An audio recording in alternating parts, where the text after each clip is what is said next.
En mi tiempo de profesor, todo lo que llevo unos 20 años, también de ser catequista, también ser filósofo, profesor de sociales, siempre me han preguntado sobre la historia de Adán y Eva, si son realmente los primeros hombres de la humanidad.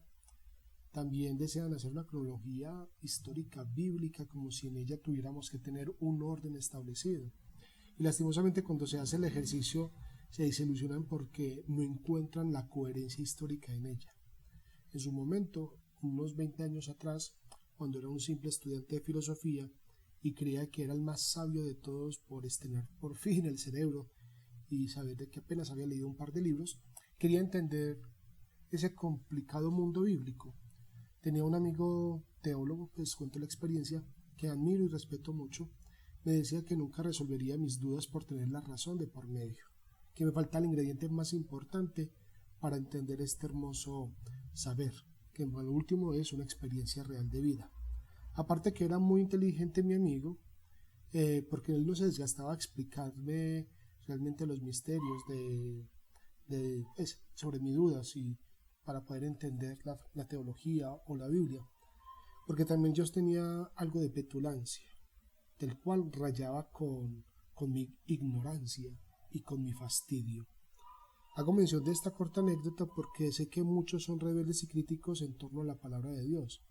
Ya después de haber terminado mis estudios filosóficos y haber experimentado varias malas elecciones en mi vida, también después en ganar experiencia de vida al casarme, al ser papá, tener más experiencia en el mundo escolar, escuchando tantas historias de estudiantes y padres de familia, después de dedicarme un tiempo largo cantando Eucaristías al servicio del Señor y la comunidad, en vivir en varios lugares apartados de mi familia para buscar tener un encuentro con el Señor, llegué a una conclusión, que para entender las Sagradas Escrituras se debe sentir como el pueblo de Israel, ser nómada o seminómada, o sea, pasar por varios momentos de la vida, varias experiencias de vida, con aciertos y desaciertos, y así uno puede inclinar ante Dios y decirle: Señor, solo te necesito a ti, necesito que siempre estés en mi vida.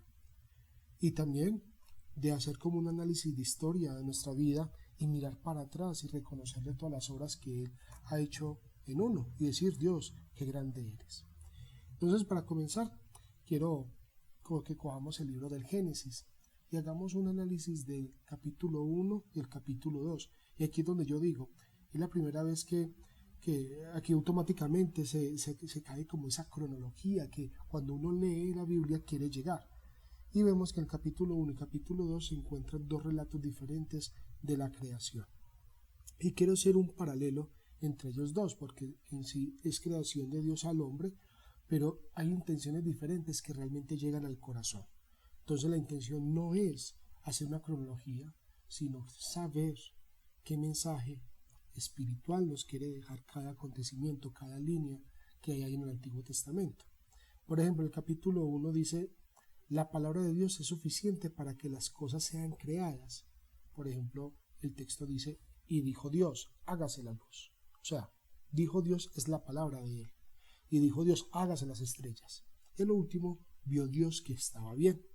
Pero en el capítulo 2, en el Génesis 2, dice: Dios moldea como un gran artista toda la creación, porque la creación es obra de sus manos. De la forma como crea Dios es diferente en cada uno de los capítulos. El segundo punto del Génesis 1, de esta temática de la creación, es que Dios le pide al hombre continuar la obra, y así Dios está pensando en el futuro del hombre, que es para que progrese. En cambio, la intención del capítulo 2 dice que el hombre tiene tareas más sencillas dentro de la creación: guardar y cultivar el jardín hecho por Dios. Y el tercer análisis es que en el capítulo 1 dice: el hombre y la mujer son creados en el mismo tiempo a imagen de Dios. El hombre no está por encima de la mujer, son uno igual, ya que reflejan la imagen de Dios. Porque muchas personas en este mundo en que hay que tomar partido si es feminista o machista, pues toman estos textos del Génesis de la creación para hacer mofa, burla o hasta inclusive dicen en contra del mismo Dios. Entonces aquí vemos que el capítulo 1 dice que Dios los crea a los dos igual, pero los crea ¿para qué? Para Dios reflejarse en ellos. Y en el capítulo 2, con ese tema del hombre y la mujer, se muestra una realidad sobre el matrimonio. Aunque parte el relato con el varón, a diferencia del uno, no es un enfoque machista, sino que quiere resaltar la profunda intimidad que hay entre ambos.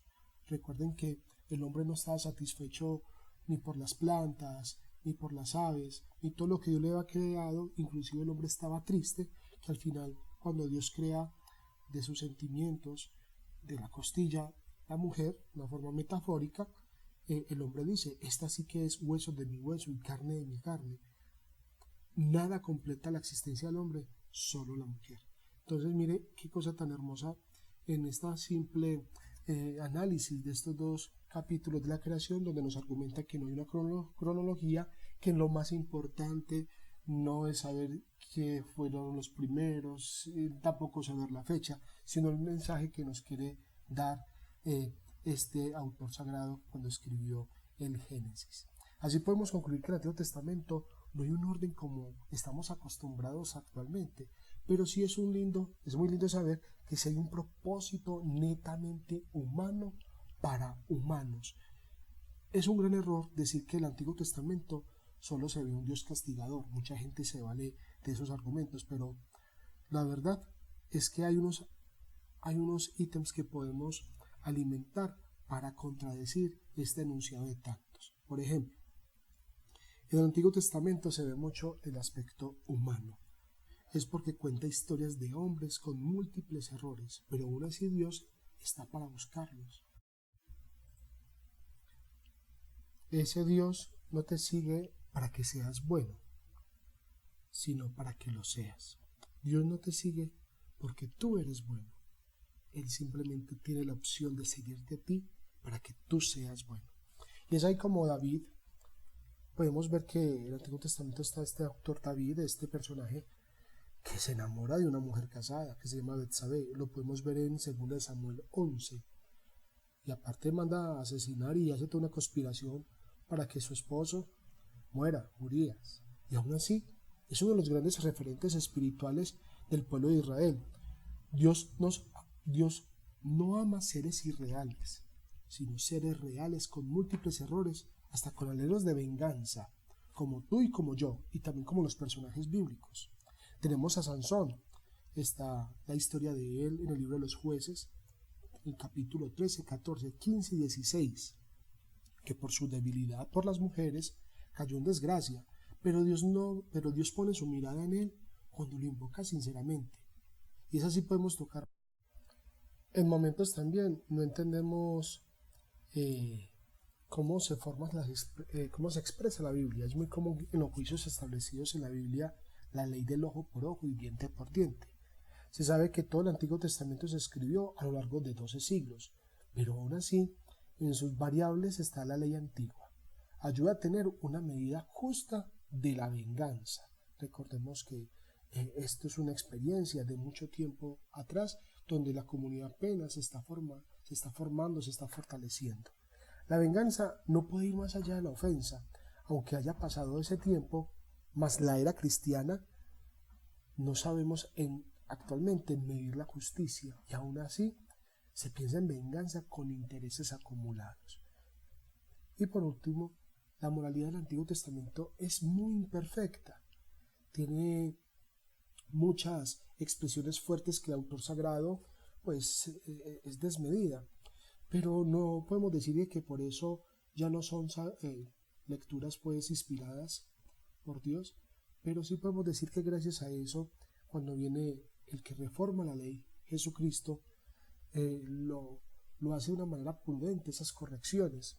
Por ejemplo, él tiene expresiones, antes de comenzar a explicar, dice, habéis oído que se enseñó a los antepasados, tarara, tarara, pero yo les digo, o sea, primero dice como eso que antaño, la ley antigua de Moisés hablaba la palabra, pero que era algo cruel y que por eso los fariseos eran pendientes de ver qué imprudencia para el tiempo Jesús decía, porque como ellos conocían la ley al pie de la letra, pues ya le parecía escandaloso las correcciones de Jesús. Esto lo podemos ver en el Evangelio de Mateo 5, 21, 48.